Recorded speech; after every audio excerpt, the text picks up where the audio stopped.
O que acontece por aqui? Emanuel Queiroz, boa tarde, obrigado por estar presente.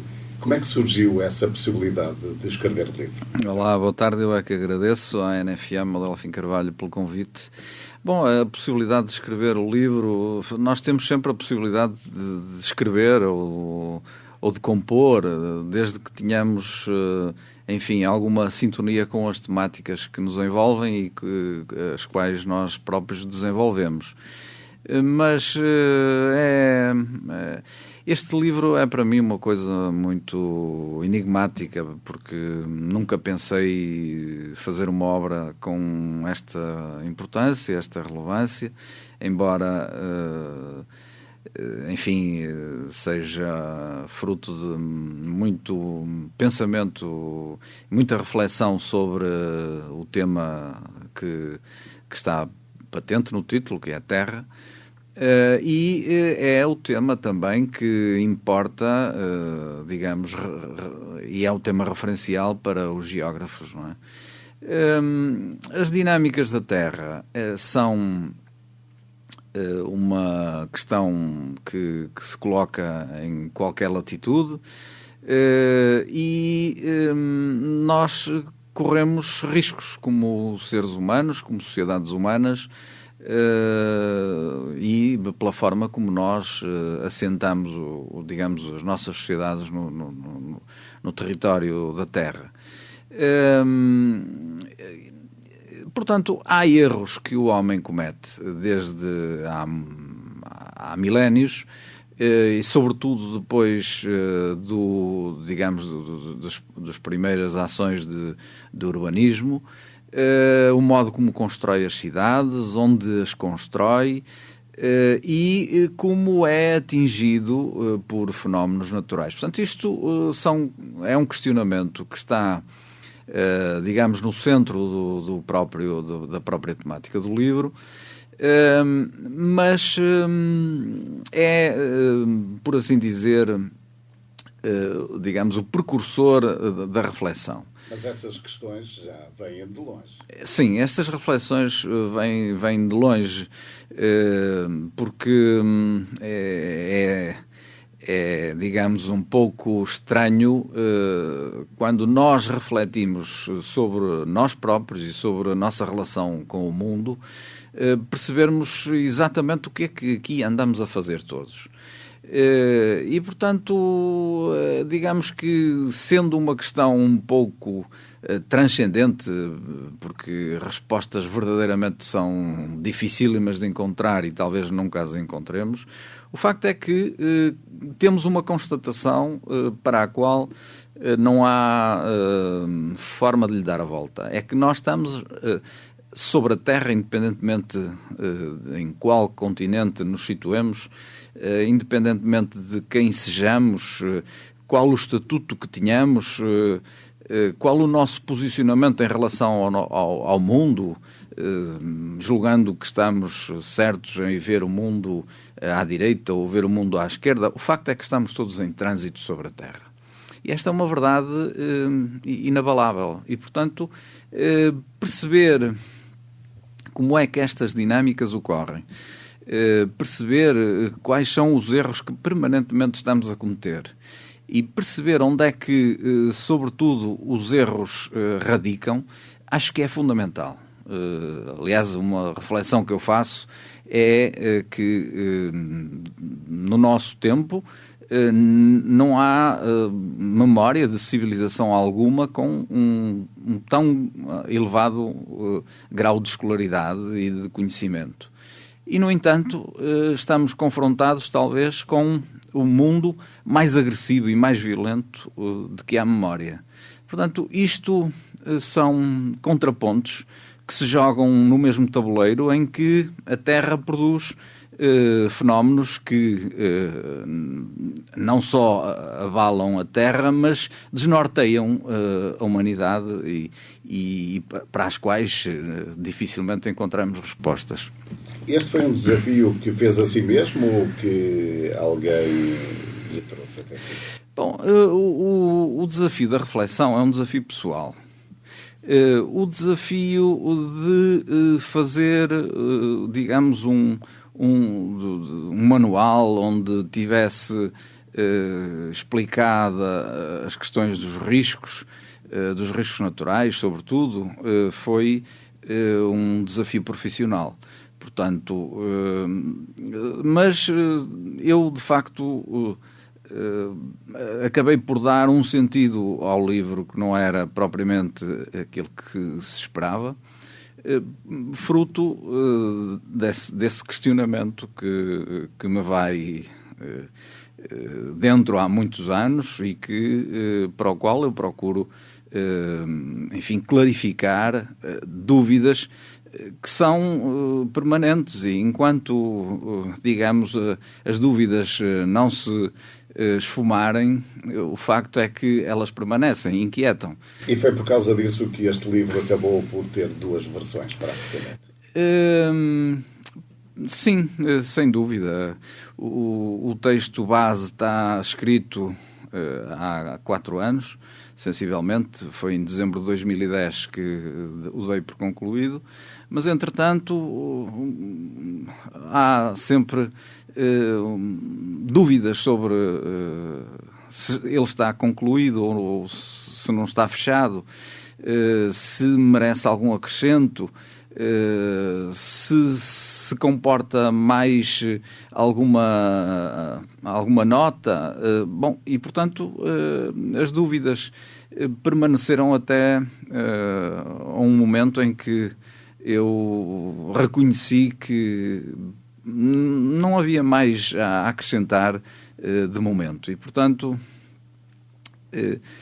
nessa altura, já é tempo demais estar 4 anos a pensar se o livro está definitivamente fechado ou se está temporariamente fechado, e, portanto, vamos pelo menos dar a oportunidade de partilhar este trabalho de reflexão sobre nós, sobre cada um de nós, sobre o nosso mundo, da nossa relação com a Terra. Vamos partilhá-lo com as pessoas que tiverem preocupações semelhantes, e mesmo com aquelas que não tenham preocupações, porque a temática é uma temática envolvente, e através do texto eu procuro trazer esclarecimento sobre as dinâmicas da Terra, digamos, a geodinâmica da Terra, sobre, digamos, o modelo ou arquétipo de homem e de sociedade, e sobre eles ver a relação existente e lançar as críticas necessárias para que haja a possibilidade de haver um renascimento. E Manuel Queiroz, no seu ponto de vista, como analisa a criação do cosmos e do mundo? Bom, de facto eu recuei até a esse ponto, não é? Neste trabalho, que é um trabalho que eu reputo de ensaístico, que eu considero de ensaístico. Aquilo que eu percebi, digamos, dessa reflexão, é que o mundo é energia. O mundo é energia, é espaço. E o espaço e a energia deram origem à matéria, e da matéria, com a energia e com o espaço, surgiu a vida. Portanto, aquilo que nós percebemos é que estamos no cosmos, estando na Terra, estamos no cosmos. Verdade é que, de uma maneira geral, não temos este conceito bem colocado, bem definido. Pensamos que, ou digamos, de uma maneira geral, as pessoas têm um modelo geocêntrico do mundo, em que a Terra está centrada, é o centro do universo, e por si mesmo quem comanda tudo isto é a mente humana, ou é o homem, não é? Numa perspectiva antropocêntrica. Isto é o comum, isto é, digamos, o que é trivial no pensamento comum. Mas quando refletindo sobre isto, percebemos que é uma realidade, o universo é uma realidade inatingível, é uma realidade intocável. Quer dizer, de facto, o universo é, do ponto de vista existencial, diria, é um milagre. E, portanto, nós perante isto não temos que nos espantar. Nós perante isto temos que nos humildar. Temos que nos humanizar. Digamos, esta relação a esta escala que nos dá uma visão do mundo,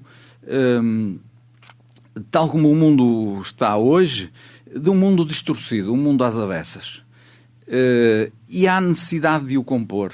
E há necessidade de o compor para que ele continue a produzir vida em si mesmo. E nós somos um desses produtos da vida criada no universo, criada na Terra. Este livro vai por onde? Pelo processo de evolução ou vai pela criação da vida? Há um criador ou foi um processo evolutivo? Bom, eu não sei exatamente a que vontade é que se submeteu um ponto inicial insignificante que se expandiu, que criou espaço, criou matéria, dinamizou, digamos, a própria energia e criou vida. Eu não sei exatamente como é que as coisas aconteceram. Não sei se alguém está em condições de garantir a alguém ou de garantir ao mundo como é que a vida se processou fora, digamos, de uma base racional. No entanto, do meu ponto de vista e pela análise que eu fiz, eu creio na evolução. Eu creio na evolução e penso que estamos todos num processo evolucionário, porque olhando desde o princípio do mundo, vendo como ocorreram e como se organizaram, enfim, as galáxias, como se organizou o nosso universo local, como se organizou o nosso sistema solar, como se dinamizou a Terra a partir de matéria do cosmos, de poeiras interestelares, de energia, de matéria. Pensando nisto assim, aqui não há intervenção humana.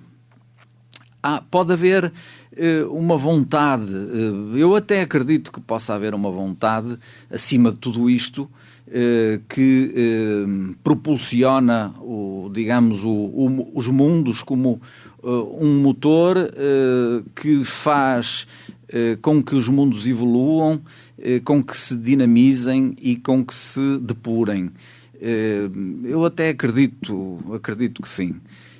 Isto é, se me perguntar, acredita que há um Deus? Admito que haja um princípio organizador que pode ter esse nome, pode ter o nome de Deus, sem dúvida, acredito. Porque este mundo não é só um mundo da física. Este mundo não é só o mundo da química. Não é. Este mundo é também um mundo da mente.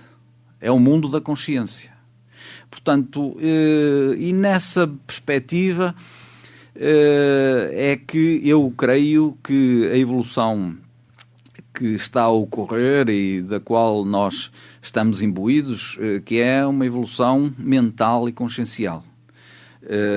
Portanto, essa é, digamos, também a perspectiva que nos oferecia Teixeira de Pascoais num ensaio do século passado sobre a vida, e foi também a matéria de toda a obra de um filósofo brasileiro que foi contemporâneo de Einstein em Princeton, amigo pessoal de Albert Einstein, que se chamava Huberto Rodan.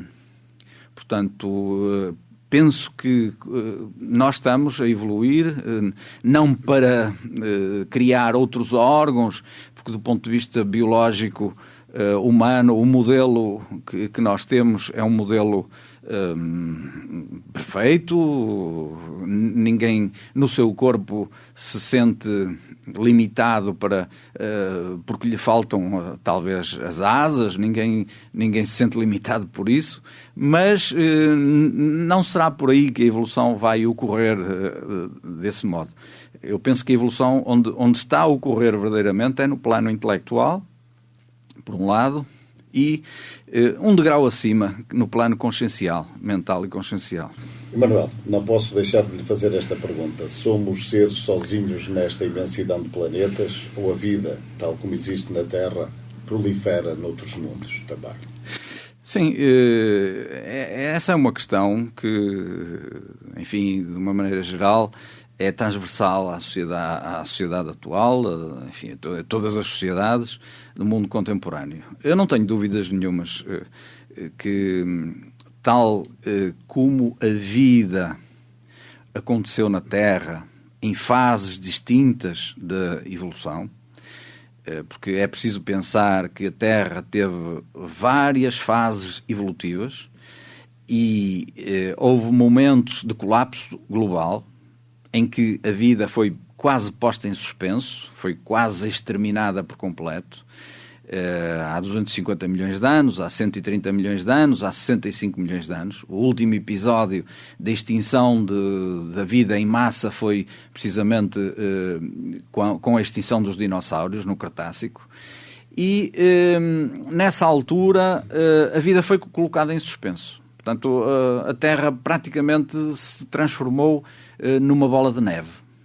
E, portanto, provavelmente foi fruto de um grande impacto meteorítico que fraturou toda a superfície da Terra. Terão surgido lavas, fumos, gases que foram libertados para a atmosfera e que a isolou da influência das radiações solares. E assim se manteve durante milénios. Até que, de novo, a Terra foi atingida por um raio de Sol e, de novo, houve um despertar da vida, mas já não repete o ciclo anterior. A vida, quando ressurge, já ressurge num outro alinhamento. Portanto, os dinossauros foram extintos, a sucessão que vem na outra fase da existência não vai dar de novo dinossauros. Tem dado o homem, foi isso que deu o homem, às vezes com uma mentalidade dinossáurica, a verdade, é verdade, mas deu, digamos, um outro ciclo da existência e um outro ciclo de vida, completamente diferente. Portanto, nesta perspectiva, não há intervenção, digamos, humana em relação à vida. Ela ocorre naturalmente. Digamos que é um potencial do universo. Se a vida ocorre na Terra, ela é um potencial do universo. Assim existam as condições necessárias noutros lugares do universo da nossa galáxia, assim seguramente, do meu ponto de vista, há condições para a vida surgir, independentemente, digamos, do sistema solar em que seja. Agora, temos que pensar nisto. Só nesta galáxia calcula-se que haja mais de 400 mil milhões de estrelas como o Sol. Umas maiores, outras mais pequenas. Portanto, em 400 mil milhões de estrelas, com certeza que haverá aí algures gravitando um sistema solar que tenha e ofereça condições propícias à vida como ela ocorreu na Terra. Pensando, e aí é que está a diferença, nós não podemos pensar na Terra como sendo o centro do universo e o resto é pó. Temos que pensar na Terra como uma parte de uma galáxia que tem condições propícias para a existência de vida neste astro, como tem nos outros lados, em outros astros. Estão em perigo as dinâmicas deste nosso planeta, fruto de fatores de desarmonização, como escreve no livro, criados pelo homem nestes últimos 100 anos? Estão, sem dúvida. Mas o perigo maior nem sequer é para a Terra. Portanto, a Terra tem um potencial de regeneração, de autorregeneração, que, enfim, é intrínseco à sua própria natureza. Portanto, o problema de haver desarmonização imputada à Terra por influência do homem só vai agravar as condições existenciais que a Terra oferece ao próprio homem. Porque a desregulação que possa existir na Terra, do ponto de vista do funcionamento dos ecossistemas, do ponto de vista do grande ecossistema ou do grande geossistema, digamos assim, terrestre, ele não vai pôr em questão a existência de vida na Terra, porque a Terra é por si um planeta pleno de vida.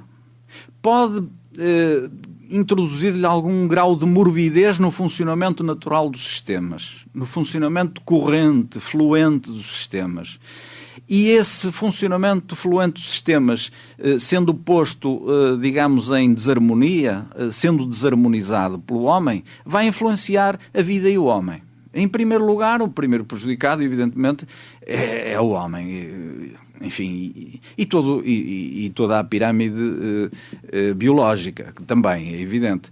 Mas a Terra por si sempre ultrapassa esses períodos de morbidez. A extinção de animais é reflexo exatamente disso mesmo. É, porque, quer dizer, a maior parte dos animais que estão em perigo de extinção, por um lado, deve-se à retração das áreas naturais em que eles têm o seu sistema, o seu habitat, mas por outro também a um espírito neolítico que continua a existir no homem, não é? De predador, enfim, o instinto de caçador, que seja pensando, enfim, em curar doenças, seja pensando em usar cabeças de animais, ou mãos de animais, ou ossos de animais, ou chifres de animais para determinados fins, acaba por, à custa desse seu desejo, dessa sua vontade, desses seus preconceitos ou mitos ou lendas, sei lá, acaba por produzir, enfim, morte e a extinção de muitas espécies que estão neste momento em perigo, não é? Espécies selvagens que estão em perigo. A relação do homem com a natureza está pior do que nunca. Sim, quer dizer, a verdade é esta. Nós somos a própria natureza. Nós somos um produto, digamos, o nec plus ultra da própria natureza. Isto é, nós somos a espécie da natureza mais apurada. Mas, simultaneamente e contraditoriamente àquilo que seria de esperar, nós acabamos por nos comportar de uma forma agressiva para a própria natureza, como se estivéssemos fora dela e como se ela tivesse que se submeter aos nossos desígnios e à nossa vontade. Não é assim, de facto não é assim. E, portanto, eu creio que uma das causas que leva a humanidade a estar próximo ou a aproximar-se a passos largos de um ciclo pernicioso, não sei se vai resultar em extinção, mas vai resultar seguramente em perdas e danos humanos, sem dúvida, deve-se, do meu ponto de vista, à nossa falta de consciência sobre o nosso papel e o nosso lugar no mundo. E, portanto, eu creio que temos de ter um olhar para natureza,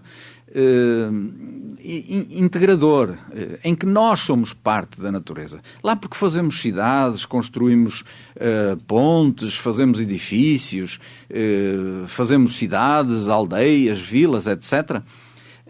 Isto é, artificializamos o nosso mundo, artificializamos o nosso meio, nós não deixamos de estar incluídos na natureza da Terra. Portanto, continua a ser, digamos, as massas de ar a envolver-nos, continuam as florestas a envolver-nos, continuamos a ter o nosso assentamento na plataforma, digamos, física que a Terra nos proporciona ao nível de cada um dos continentes e, portanto, nós somos natureza. Eu creio verdadeiramente, aliás digo isto até como geógrafo, que é um erro metodológico pensar nós e a natureza. Nós somos parte dela. Nós estamos nela. Só preconceituosamente é que nos separamos dela. E, portanto, mas isso é um erro metodológico de análise, de visão, de visualização da nossa posição no mundo, porque nós estamos na natureza da Terra. Aliás, quando nos afastamos e analisamos a Terra a uma escala, digamos, do sistema solar, já nem falo de outras dimensões cósmicas, mas quando analisamos a Terra e quando olhamos a Terra, nós o que é que vemos? Vemos continentes, vemos oceanos, vemos atmosfera, não vemos homem, não vemos civilização. Mas está lá tudo, as cidades estão lá. Emanuel, o livro Terra, Portal de Vida, Planeta do Homem deixa pistas acerca das soluções para estes problemas. Sim. Eu penso que uma das linhas de orientação, para além da reflexão que foi produzida e que nele está contida, uma das linhas de orientação é precisamente apontar caminhos. Eu socorro-me também de muitos autores que reproduziram reflexão sobre esta matéria. Eu citei há pouco o Berto Rodan e citei Teixeira de Pascoais, mas podemos falar de outros autores, como o Edgar Morin, por exemplo. Podemos falar de autores como Konrad Lorenz, que foi Prémio Nobel da Fisiologia, um contemporâneo amigo de Karl Popper. Podemos pensar num filósofo alemão que se chamava Martin Heidegger. Podemos pensar, sei lá, em autores como que analisaram a Terra também numa perspectiva sistémica e que contribuíram para que se pudesse dizer, que alguém pudesse dizer que a Terra é um organismo vivo. Por exemplo, James Lovelock. São autores que nos dão pistas. Podemos falar, por exemplo, de um geógrafo francês também, de Pierre Georges. Em conclusão, que pistas? Eu creio no seguinte: a nossa sociedade, cada um de nós é muito, ou é quase em exclusivo, não diria que é um exclusivo absoluto, mas é muito fruto da educação que recebeu. O que quer dizer que a educação que recebemos pelo processo educativo, no sistema educativo, com as metas, com os conteúdos, com os programas, trouxeram-nos até este ponto. Eu penso que aquilo que há a mudar é precisamente na forma como se transmite o conhecimento e como se perspectiva, digamos, a nossa integração no nosso mundo, na sociedade e na vida. E aí eu penso que a educação tem um papel fundamental. Portanto, digamos que não é pôr o conhecimento de lado, é dar um pequenino acrescento ao conhecimento que existe e dizer que há uma área que é fundamental atender em cada um do ser humano, que é comum a todos. As questões que se prendem com quem sou eu, o que faço aqui, qual é o meu propósito neste mundo, nesta vida, são questões que muitos de nós se colocam a si mesmo, mas dificilmente a extravasam ou a exteriorizam. Mas aí reside um campo de conhecimento por desvendar. Eu não diria que nós temos que ocupar, do ponto de vista cultural, esse campo de conhecimento ou esse campo de dúvida humano com informações absolutas. Ninguém as tem. Mas considero que há um espaço de reflexão a atender em cada um dos homens, em cada uma das crianças, em cada uma das pessoas. E, portanto, não é excessivo falar da vida. Se falamos da vida, da evolução, de Darwin, de Wallace, enfim, por aí fora, e do processo em que estamos envolvidos, em que os animais evoluem, porque não falar do homem, de nós, no nosso tempo, do nosso papel, da nossa existência, no contexto do sistema educativo. Eu penso que são matérias que só não são lecionadas porque não estão divulgadas, mas são fundamentais. São fundamentais.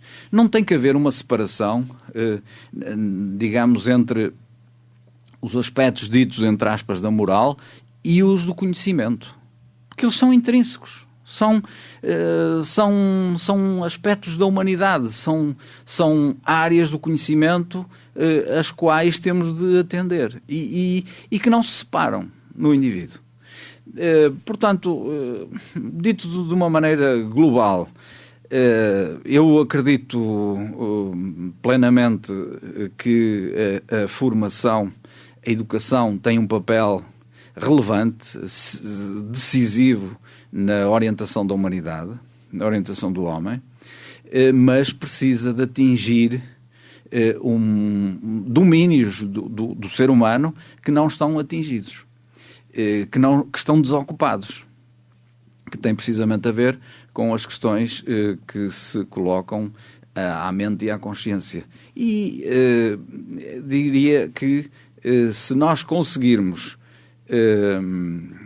ter um papel, se a nossa sociedade se abrir a esses domínios e perceber da importância que tem essa abertura desses espaços interiores, essa interioridade que há em cada um, e percebermos que ela é comum a todos, nós, de certeza que olhamos uns para os outros de uma outra forma, de uma forma muito mais humana, porque percebemos que nos outros há um eu como o eu.